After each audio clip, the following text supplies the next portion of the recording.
guys, it's Kelsey and I am here to do the Scraptember Scrappy tag. So I have only done one of these before. It was a while ago now. And so I figured it was time to do another one again. I'm part of the Scraptember this month. I'm actually up today. I think this is the 15th that it's going up, and that's the day my video is going up. So check out my video for Scraptember. But yeah, so I figured this would be cool. Some of the information will probably be a little repetitive from the last tag, just because how many times can you ask the question different, you know? But we'll see how it goes. A lot of things have changed just from that last one, which was what, like 6 months ago maybe. So we'll see. I'm gonna get into the questions. I have them on my phone, so if you see me looking, that's what I'm doing. I think we have 13 questions this round. So first one is, how long have you been scrapbooking and or card making? I'm a scrapbooker, hate making cards. If you get a card for me, it's because I really love you. Don't like making cards. I've been scrapbooking, kind of mentioned this in the last tag. I started when I was in 6th grade, I think, and kind of just did it with my mom, on and off, you know, stopped after a while. I didn't really get into it again until about 5 years ago. But then I've been like hooked since then. So now it's my favorite thing ever. I can't think I would ever stop because it's my thing now. So that's how long I've been scrapbooking. I'd say about 5 years. What do you scrapbook and or make cards? Why? Why do you scrapbook and or make cards? Because it's fun. It is a stress relief. I really like being creative. I used to love drawing and painting, embroidery. But the thing is with the painting and the drawing, it's one of those things like I have in my head what I want to do, but I cannot translate it. I'm not a good painter, drawer, whatever. I don't like what I make, even though in my head I have this awesome thing. I just can't translate it. I used to really like embroidery, but my hands kill me now when I do that, so I can't cross stitch anymore.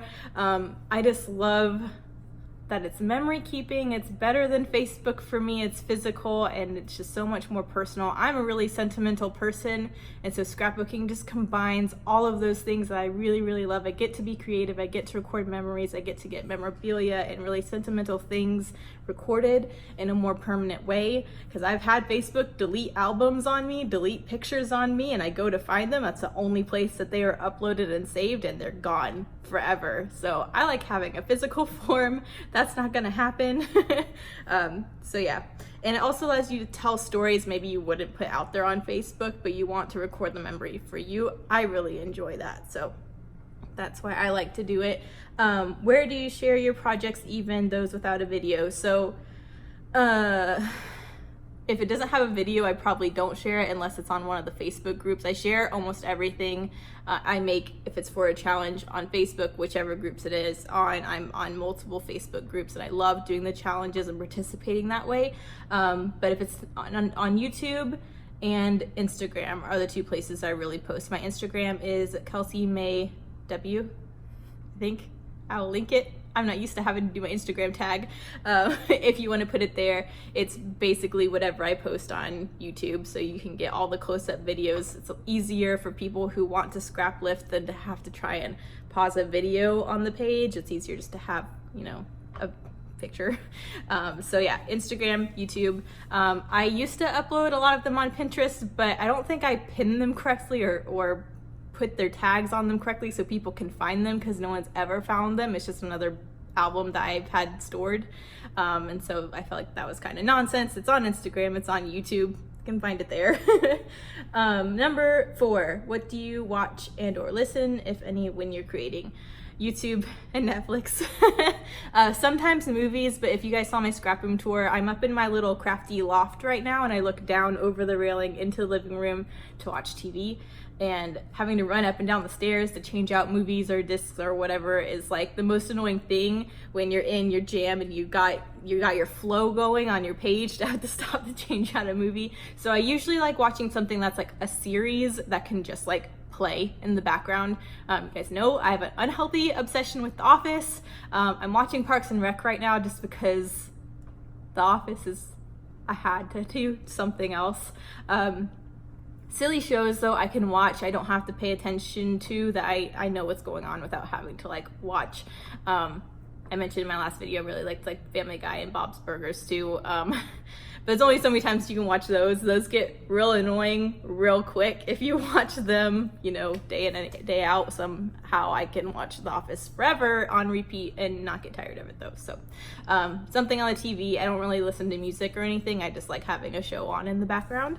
So that's my answer to that one. Number 5, how do you find time to craft? I don't have kids, so I have free time. I know that is a good question for people who have kids and have struggle trying to find time. Honestly, I don't allow myself to just have TV time. I don't allow myself to be a couch potato and sit on the TV. So if I have the TV on, I want to be productive. So usually I will watch TV while I craft, unless it's like a date night thing with Marcus and we're watching like a mystery or something you have to like pay attention to. So yeah, I come home from work. If I'm home and there's not like housework or something I have to do, I'm in my scrap room because that's what makes me happy. It gives me an excuse to watch TV without feeling like I'm not doing anything. So yeah, that's a better question for people who like have a lot of other, you know, you have kids and all this stuff, but you know, I have Billy. I have my dog. Okay, so number 6. What is your favorite underrated crafty trend? That's a really good question. I don't know. I don't know what you consider a trend, if you would consider it a technique, or I have really enjoyed the past 6 months hand stitching, actually. As much as my hand hurts sometimes, that's why I can only do it in short bursts, because my hand really does start to hurt when I stitch. But I really enjoy hand stitching. I feel like I don't see it a whole lot. I don't have a machine, so I can do machine stitching. That would scare me anyways. I feel like I can control hand stitching and everything. So I really enjoy that. I don't see it a whole lot, but I think that's probably what I would say. Yeah. What is your go-to color combo for the spring and summer? I don't think I have one, honestly. I just use whatever products I think is pretty at the time. So it's whatever I'm using at the time. I really, for summer, for this past spring and summer, I used a lot of, what's it called? Palm Beach. You guys, I just used a whole paper pad. I couldn't remember the name of the collection. I just used a whole lot of Palm Beach, which is very tropical, but that's not really because I like those colors for spring and summer. It's more because it was a Hawaii vacation and it just went. I really enjoy One Canoe 2's collections for spring and summer, but I wouldn't say there's like a particular color combo that they do that I think reads. It's just pretty and fresh, and it's, I don't know. I don't have a favorite color combo, but I do love One Canoe 2 for spring and summer. Let me see. What is your favorite brand for fall and winter? I want to say One Canoe 2 again, but honestly, my favorite fall winter collections I've ever seen and ever been able to use were Felicity Jane. Felicity Jane's autumn collections, and they're probably the only brand that I'm in love with their Christmas stuff. I don't like buying Christmas products, but Felicity Jane's Christmas collections are always super, super cute. And their autumn collections are always my favorite out of all of them. I mean, you guys saw when I did the How to Kill a Kit with Style with the Hannah collection, and I think the Reagan collection was also one that was, I think, fall, and I couldn't get my hands on it before it was sold out, but both of those I think were autumn, and they were so pretty. I have to say Felicity Jane for the fall winter collections, without a doubt. How many projects do you have unfinished in your crafty space? 1, 2, 3, 4, 5. 5. But it doesn't sound okay. So one of them are my albums, because you know that I chronologically scrap. I have one album going forward, one album going back. Those are my scrapbook albums, and then I have Bennett's baby album for my sister. So that's 3. So those are my scrapbook albums. I don't know if you want to count the other 2, but technically I have a traveler's notebook. It has 1 layout in it. I've only have 1 page done in it. It was really fun to do. I think as long as I am working on Bennett's baby album, that is kind of the side project that gets the priority if it's not my own projects. So Traveler's Notebook had to kind of we put on hold. I also have one of those use it up journals, so I'm like looking at it behind the camera. But I kind of copied Adele. She has one of those Dilutions art journals where she uses that mixed media and stuff to kind of do your background for art journaling and stuff. But I don't art journal. I just really like making pretty backgrounds in it with leftover mixed media that I don't want to throw away. So I don't know if you want to call that a project. But yeah, I'm gonna say those 5. Number 10. Do you put your finished layouts in the pile or store them away in your album? I used to be really good about putting them straight into the album. But I'll tell you right now it's because I'm working on Hawaii and I'm kind of going out of order and I don't know how many pages are going to be. So my Hawaii stack is just going to build until I have a giant stack of all the Hawaii layouts so that I can then put them all in order and then they can go in the album. Usually they go straight in the album. But also now that I'm doing How to Kill a Kit with Style, I want to keep them all out so I can show them all at the end when I do my layout share. So yeah, I get little piles. They're not horrible. My Hawaii one's really horrible right now, but it's because there's a reason. Because I need to put them all in order when they're done. I can't put them in yet. So that's my excuse and I'm sticking to it. How long does a layout usually take you? That one can really vary. I think as long as I'm not super distracted or just stuck and just staring at it for forever, it usually takes between 1 and 2 hours.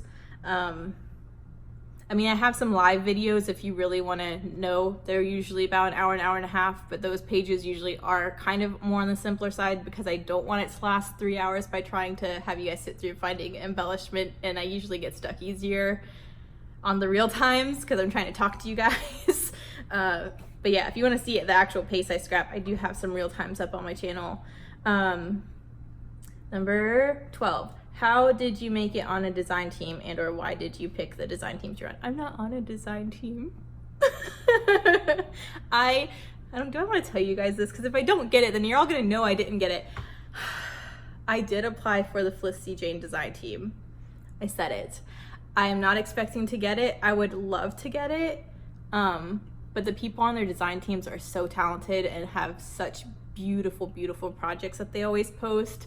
And it's intimidating to think of yourself up on there. So I'm not getting my hopes up about getting on the design team, but I did apply. And it's Martha Strickland's fault because she was like, did you see that they're calling design team members? And I was like, yes, but I'm not good enough. And then she's like, do it. So then I did it. So thank you, Martha. Even if I don't get it, I'm glad I applied. But yeah, so maybe I'm not on a design team right now though. And then why would you want to be on a design team?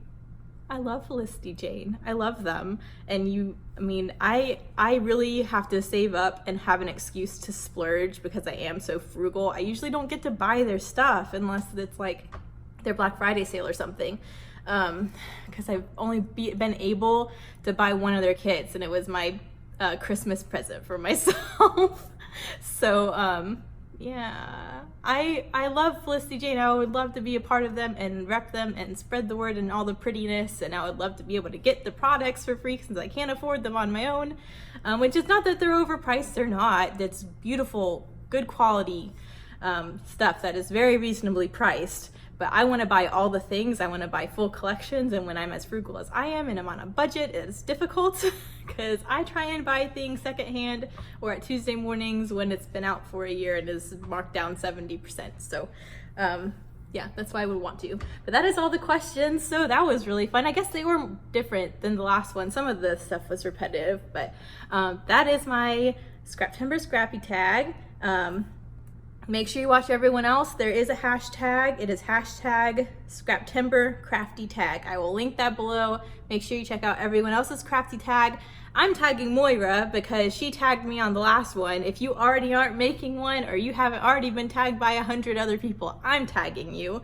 So I would love to hear your questions for this. And thanks guys for watching. Bye.